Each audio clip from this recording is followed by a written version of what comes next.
لە تا 400,000 مووچەی تەواوەتی وەرەگرێ.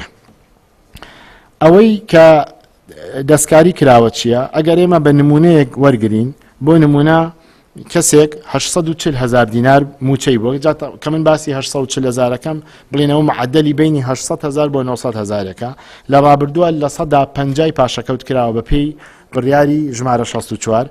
ئێستا ئێمە لە 118 پاشەکەوتەکەین، یعنی لە 840,000ەکە 688,800 دینار وەردەگرێ، یعنی چەندی پاشەکەوت کراوە 151,000، چەندی بۆ خراوەتەوە سەری 268,000.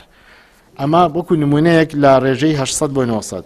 ئەگەر نمونەیەکی کە وەرگرین، بۆ نمونە فەرمانبەرێکی حکوومەتی هەرێمی کوردستان ملیۆنێک دیناری هەیە تا ملیۆنێک دینار، لە ڕابردووە لە 160 پاشەکەوت کراوە لە مووچەکەی.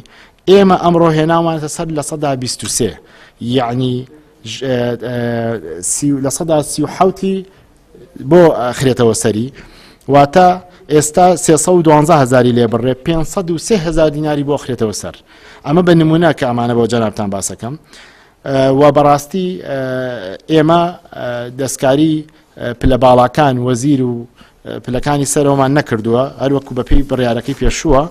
ئێمە لە سەرەتای ئەم کۆنفرانسەی کە ئێستا باسمان کرد، چ جەنابی سەرۆکی حکوومەت چ بەندە باسی کردبێ، وتمان ئەساسی ئەم لیستە لەسەر ئەو داهاتانەیە کە بۆ هەرێمی کوردستان هەیە، داهاتی نەوتە لەگەڵ ئەو بڕەپارەی کە لە حکوومەتی بەغداوە دەنێرێت. کەی حکوومەتی بەغدا بەشی دووەمی ئەم پارەی نارد، ڕاستەوخۆ دەسەکەین بە دابشکردنی مووچەی داهاتوو.